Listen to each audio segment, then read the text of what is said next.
Mahabub Nagar rural police station లో ఫిర్యాదు చేసిన పట్టించుకోకపోవడంతో నా కుమారుడు చనిపోయాడని కుటుంబ సభ్యులు ఆరోపణ.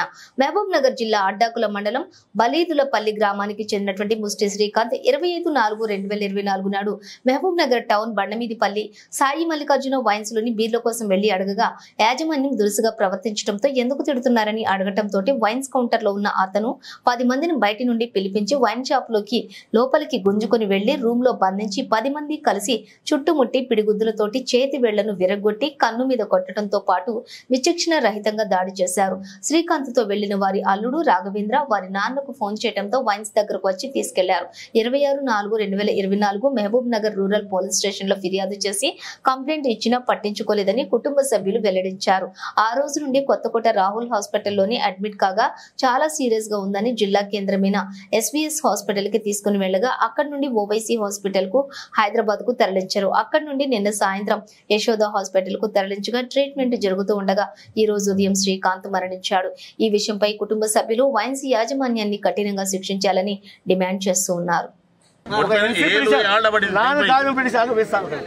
ఎన్సీ పిటిషన్ నా చేతికి వస్తే నేను కోర్టు పర్మిషన్ తీసుకొని ఛార్జ్ చేయడానికి 90 రోజులు టైం ఉంటుంది. నాకు 90 రోజులు టైం ఉంటుంది. దాంట్లో వితౌట్ $90 రోజులు ఆగాలి. ఎన్సీ పిటిషన్ చాలది పిటిషన్ అది పిటిషన్ న్యాయం జరగాలి. 90 రోజులు ఆగాలి. పోలీస్ స్టేషన్ మీరు అంటారు కదా సార్ అంటారు కదా శిక్ష అవసరం లేదు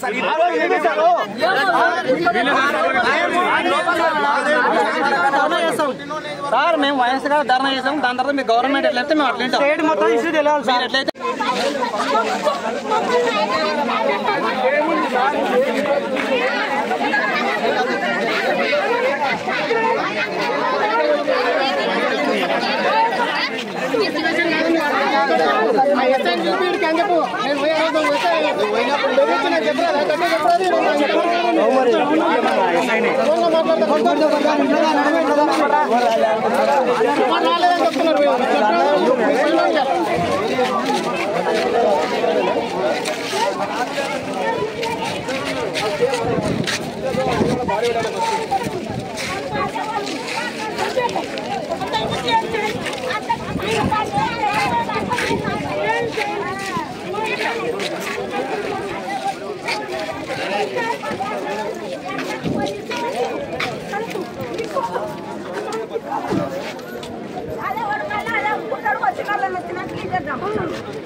కానీ వాళ్ళ లైసెన్స్ రద్దు చేయాలి, లేకపోతే వాళ్ళకి షాప్ లేకుండా చేయాలని నా పరిస్థితి. నువ్వు ఏమంటే ఎక్సైజ్ డిపార్ట్మెంట్ నువ్వు అప్లై చేసుకో, కలెక్టర్ నువ్వు అప్లై చేసుకో, నువ్వు పోరాటం దానికి నేను అందుబాటులో సీసీ ఫుటేజ్ తీసుకుంటా, అది కూడా కోర్టు కూడా సబ్మిట్ చేస్తాను. ఓకేనా? అది నా పని తమ్మి. ఫస్ట్ డే మాట్లాడిన కానిస్టేబుల్, తర్వాత మాట్లాడిన SI, ఇప్పుడు మీరు ఫస్ట్ నాతో మాట్లాడిన మాట మా అన్న చేయలేదు. దాని ముందు సీసీ ఫుటేజ్ మీరు చూసి అంటే ఎవరు మాట్లాడట్లేదు ఎందుకు చూడే కానీ మాట్లాడలేదు, చూసే మాట్లాడతా. ఇప్పుడు నాకు తెలిసింది మాడతా, ఎదురు ముందు మాడతా, ఎదురు ఈయనుండు మాడుతున్నా, వెనుకున్నాడు ఇది పెట్టి ఇష్యూలో అయింది. ఫస్ట్ అయింది వైన్ షాప్ కూడా తాగడం గొడవ అయింది. జరిగిన ఇష్యూ అనేది పెట్టి మ్యాటర్ లెక్క ఫీల్ అయ్యారు అందరం. ఇప్పుడు లోపల దెబ్బలు నువ్వు చూడలేదు, నేను చూడలే. లోపల ఇంటర్నల్ దెబ్బలు ఉన్నాయని చెప్పారు, లోపల నీళ్ళలో బ్లడ్ వస్తుందని చెప్పారు. ఇప్పుడు ఎవరు చేయాలా? నేను లోపల తెలుస్తుందా? ఇప్పుడు నేను మాడుతున్నా కానీ లోపల హార్ట్కి హోల్ ఉండొచ్చు, నాకు తెలియదు కదా. అది నేను తెలియదు కాబట్టి తెలియదు చెప్పలేను. నేను లీగల్గా నీకు సపోర్ట్ చేస్తే తినాడు ఆఫీస్కి కేసు పెట్టినా, నేను సపోర్ట్ చేసే కానీ నేను చేస్తా.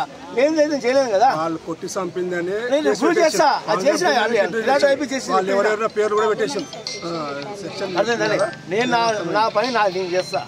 నాకు కోఆపరేట్ చేసిన పని మీది. ఎందుకంటే సాక్షులు అనేది మీరు ప్రొడ్యూస్ చేయాల్సి వస్తుంది. నాకు సాక్షులు అంటే ఎవరు?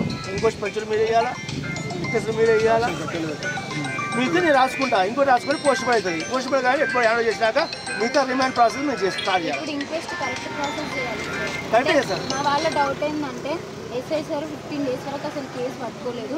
ఫస్ట్ 1 day మాకు రెస్పెక్ట్గా మాట్లాడలేదు. సార్ పోలీసులు వాళ్ళకి సపోర్ట్ ఉన్నారని వాళ్ళందరూ డౌట్ సార్.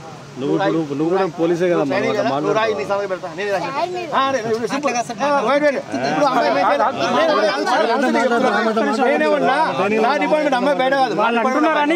కానిస్టేబుల్ నా ఎస్ఐ ట్రైనింగ్ చేసింది కదా, నా పెన్ను ఇస్తా, పవర్ ఇస్తా, నేను సంతకం పెట్టను రాసినట్టు, నేను సంతకం పెట్టను.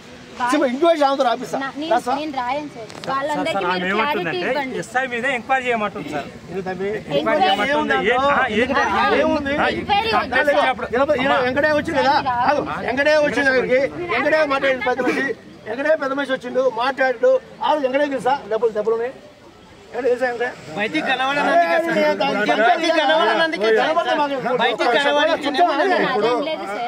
వాళ్ళకు కొంచెం గట్టిగా పర్ఫెక్ట్ గా ఎంకరేజ్ చేస్తాను వాళ్ళకి నేను పంపించేస్తాను. నేను చెప్తున్నా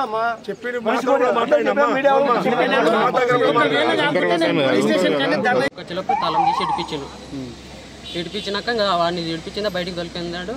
ఇక మా తమ్ముడు తీసుకొని హాస్పిటల్కి వెళ్ళిపోయాడు. హాస్పిటల్ తీసుకొని చూపిస్తే బ్లడ్ వచ్చింది, నోట్లే బ్లడ్ వచ్చింది, కన్నుకు దెబ్బ బాగా దక్కింది.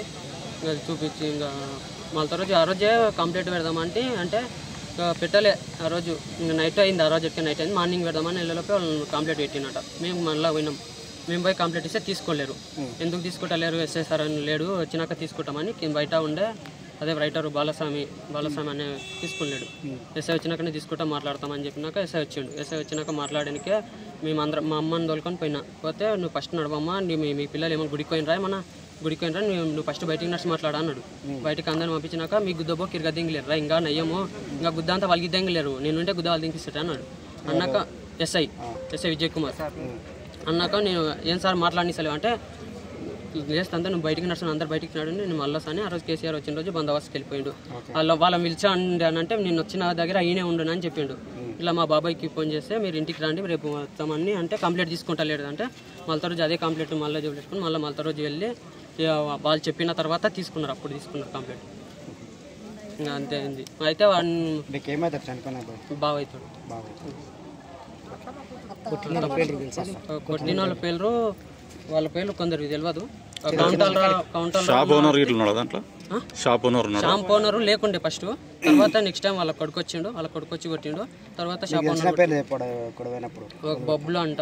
ఇంకా వాళ్ళ పేర్లు కొందరు తెలియదు. కృష్ణారెడ్డి ఓనరు, కృష్ణారెడ్డి కొడుకు, ఇంకా ముగ్గురు అక్కడ కౌంటర్ కాడ ముగ్గురు ఉంటారు. వాళ్ళు కొట్టిండు. పక్కల కూల్ షాప్ అయిన జమ్ముల మన్నం 10 మెంబర్స్. గలవాటి లోపలికి తొక్కు అవసరం ఏముందంట, నా పిల్లగానికి పానం తీసేది ఏముందంట. ఓనికి అట్లా కావాలని నాకు న్యాయం జరగాలి, నా పిల్లగానికి న్యాయం జరగాలి. న్యాయంగా కూర్చున్నాం, ఇచ్చినాం. ఏమన్నారంటే ఆయన ఏం చేసిండ్రంటే ఆయన మంచిగా ఉన్నాడని కప్పుకున్నాం. మేము క్యానింగ్ తీసుకోపోతే అట్లా చెప్పిన వాళ్ళు కొట్టిన దెబ్బలు అవి ఇవి మొత్తం కాడే మొత్తం మలిగిపోయినాయి. కేసు చేస్తామా చెప్పినాం, మేము కేసు చేస్తామని చెప్పినాం.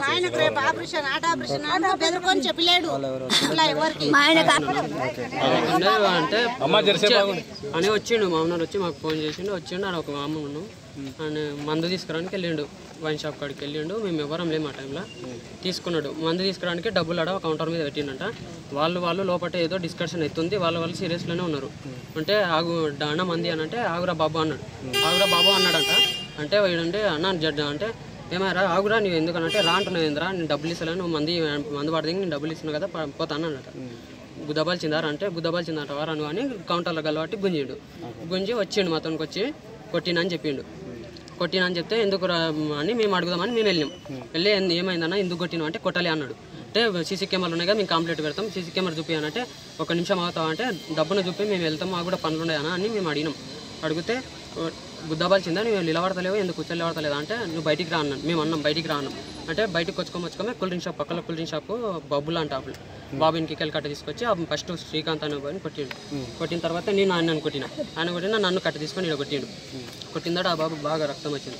ఇంకా వాళ్ళు మా ఇద్దరి మధ్యలో సంఘర్షణ అవుతుంటే పక్కకి వెళ్ళి ఒకటి ఫోన్ చేసి జమ్ముల నగర్ నుంచి ఒక 10 మెంబర్స్ని మంది ఇప్పిస్తాం ద్వారా కొడుకులో ఏంతో చాలా అయిందని చెప్పి పిలిపించిండ్రు. ఒక 10 మెంబర్స్ వచ్చిండ్రు. వచ్చి 5 మెంబర్స్ వైన్ షాప్కి జాలంచి ఇట్లా శ్రీకాంత్ నిలబడ్డాడు. 5 మెంబర్స్ నన్ను వాళ్ళకి కొడుతుండ్రు. ఒక 5 మెంబర్స్ వాడిని లోపడేసి చిలిపెట్టి తలం వేసుకున్నారు. సీసీ కెమెరాలు బంద్ చేసిండ్రు.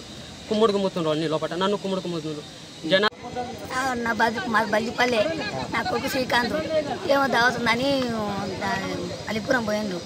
పోతే ఇంకా పిల్లలు కలిసి బీర్ షాప్ కొనిరంట. నాకు ఒక బీరు కావాలని అడిగిందంట. అడిగితే బీరు లేదు నిలాడు చిరిస్తానంట. అంటే ఈరా నాకు టైమే అని ఈడు అన్నాడంట. అది లంచోడక లేదు పోరా అని ఓడు అన్నాడంట. లంచోడక అంతమని ఇట్లా గల్లబట్టిందంట, ఇట్లా గుండనికి. ఆ గల్లబట్టేనికి అట్లా గుంజుకొని లోపడేసి కొట్టిండ్రంట. కొడితే మా పిల్లలకు ఫోన్ చేసిండ్రంట. వాళ్ళు ఫోన్ చేసి అందరు కలిసి వీళ్ళు కలిసి 60 మంది అంటే వీళ్ళు 4 అంట. పట్టి లోపలికి పెట్టి తొక్కులు తొక్కిరాట అందరు ఇక్కడ వాళ్ళు నిక్కని. వాళ్ళు ముగ్గురు వచ్చేసరికి ఇద్దరిని చిత్తపండు చేసిండ్రు. నాకు ఇంటికి వచ్చినాక ఏం చెప్పలేదు. కొంచెం ఏళ్ళకి కన్నుకు దెబ్బ తాకింది. ఏమైందనంటే నేను బండి మీదకి వెళ్ళిన వాడు అమ్మ అన్నాడు. మళ్ళీ వెనకసిరి 6 రోజులకు నా కడుపులో మట్లేసింది అమ్మ అంటే ఏమైందనంటే కడుపు నొస్తుంది అమ్మ ఏంటికో అన్నాడు. అయితే మళ్ళీ 2 రోజులకు వాంతులకు దొడ్డికి చేసుకున్నాడు. వాంతికి దొడ్డికి చేసుకున్నాడు. మధ్యాహ్నం 11 గంటలకు వచ్చి నేను కరువుకులు వేసి వస్తే వాంతికి దొడ్డికి చేసుకుంటే అట్లే బండి మీద వేసుకొని కొత్త క్యానింగ్ తీస్తే మొత్తం పేగులు కార్జాలు ఏం లేవమ్మా. దెబ్బలు కొట్టిండ్రు. దెబ్బల వల్ల కార్జాలు మొత్తం మళ్ళీ పేగులు మొత్తం ఉబ్బిపోయినాయి అని. ఆడికి 2 రోజులు ఆడుంటే వానికి ఇంక అన్నం మరగలేదు, మూత్రం రాలేదు, ఏం రాలేదు. ఎస్పీఎస్కి వేసుకొచ్చినాం. వేసుకొస్తే ఇంక ఇప్పుడు ఏమైందంటే ఇట్లా సంగతి ఇట్లా సార్ అని చెప్తే అమ్మ మేము ఇక్కడ పట్టము హైదరాబాద్ వేసుకుపోయినా అన్నారు. హైదరాబాద్ వేసుకుపోతే మొత్తం క్యానింగ్ ఇలా తీసిండ్రు. మొత్తం కార్జం గీజం మొత్తం మళ్ళీపోయింది. ఊపిరితిత్తులు పని చేస్తలేవు, కార్జాలు పోయినాయి, ఈ కిడ్నీలు పని చేస్తలేవు, పేగులు మొత్తం ఖరాబ్ అయినాయి, రక్తం ఇట్లా మొత్తం గడ్డగట్టిపోయింది. ఏం పని చేస్తలేని రక్తం ఫిల్టర్ చేసిండ్రు. ఫిల్టర్ చేస్తే కూడా బతికిలేడు సార్.